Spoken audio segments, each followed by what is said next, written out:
name's Grant Hendricks. I'm a trooper with the Missouri State Highway Patrol. I'm at the site of Mariah West's accident. Mariah's vehicle traveled across this median and ended in striking the bridge that you can see behind me.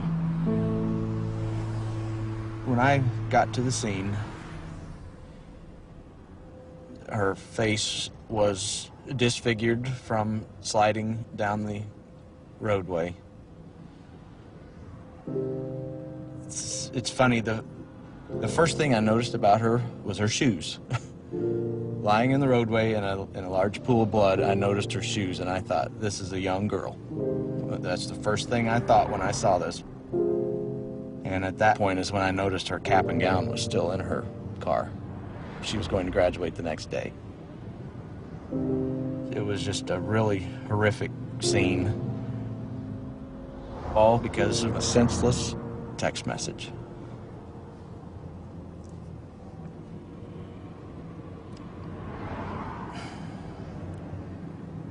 It's just sad. Sorry, it's just sad.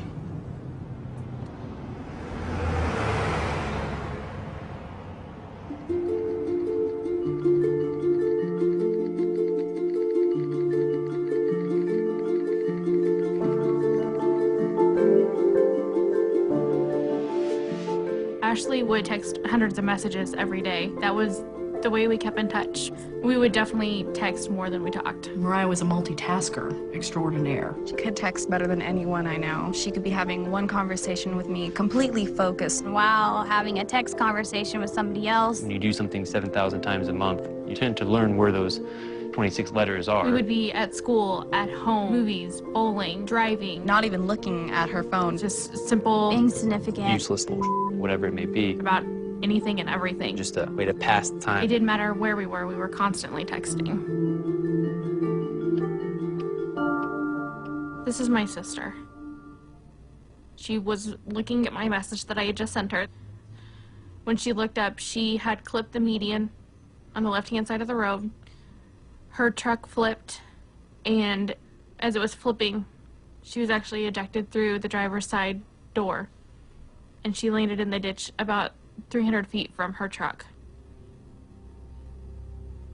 People will tell you over and over again, it's not your fault. But knowing that you were the person that she was talking to when she was killed. Just knowing, having a highway patrol officer write in a report that a text message sent at 12:05 is the reason that she is dead is not something that will ever go away. If I could talk to her one last time, I would just say, I'm sorry.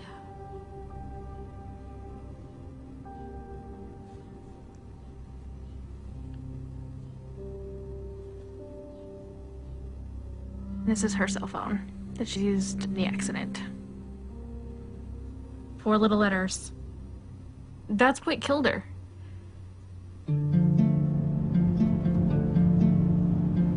You never really think about it, but people associate drinking and driving as a dangerous thing. Your vision's impaired, your judgment's impaired. But if you look at texting and driving, your vision's not even there. You're not even looking at the road.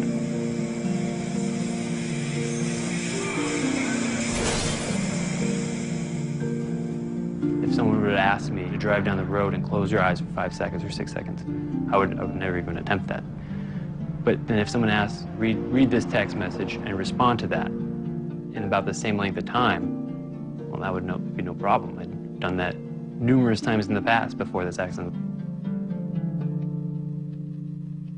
I was on my way home. I had my girlfriend in the car, and I'm just reading a text message, responding. I was looking up every couple seconds or so, like I always did. And I just hear a loud scream next to me, and the next second I look up and I see a bicyclist crashing the windshield.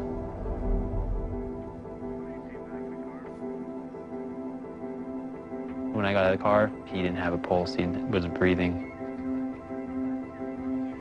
He wasn't alive. There are no words to describe the level of grief, the level of depression and self-hatred I was going through.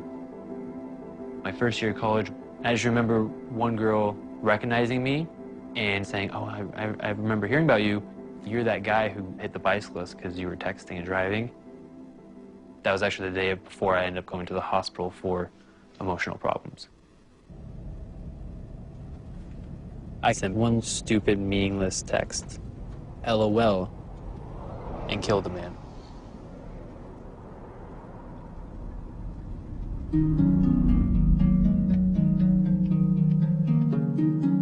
People don't realize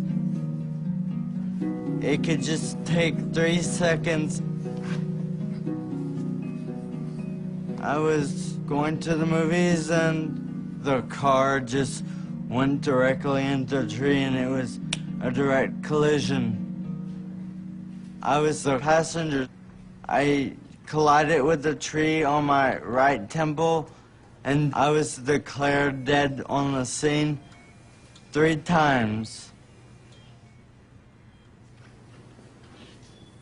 I used to be able to drive.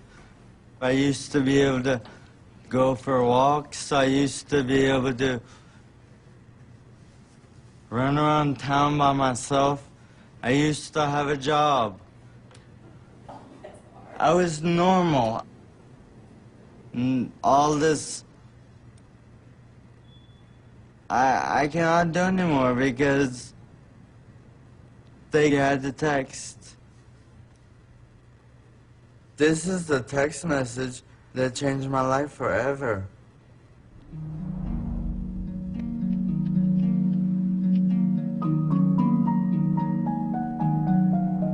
The day before graduation, my daughter drove to go meet a boy, and she never made it. Today, she would have been 19 years old, exactly. Mariah never wanted a minute to go by that she wasn't doing something. She wanted to do everything all at one time with friends and family and just having a good time. That's what she loved. Friends would tell me from school that, you know, the best part of the day at school was Mariah coming down the hall because she'd stop to give everyone a hug.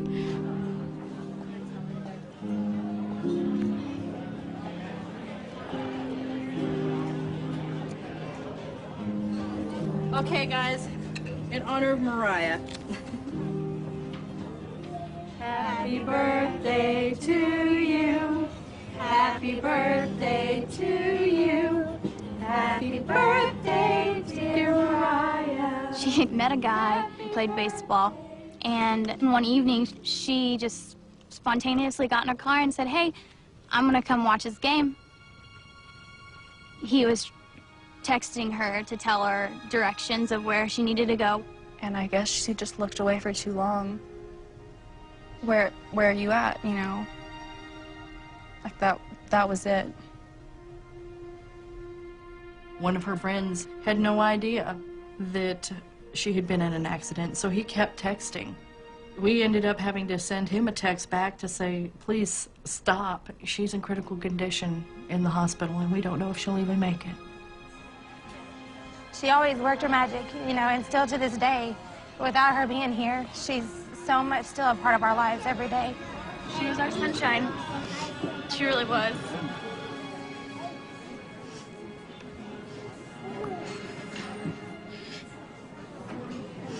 She was.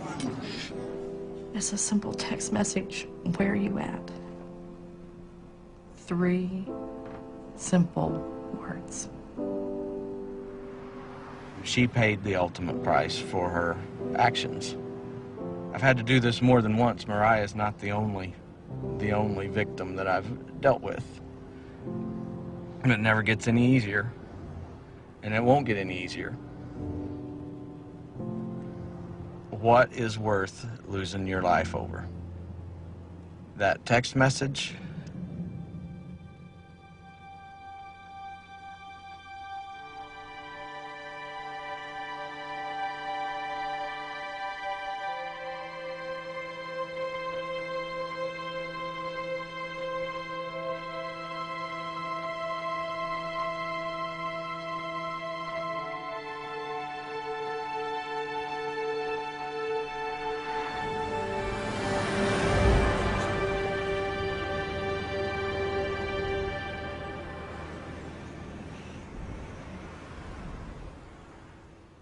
Thank you.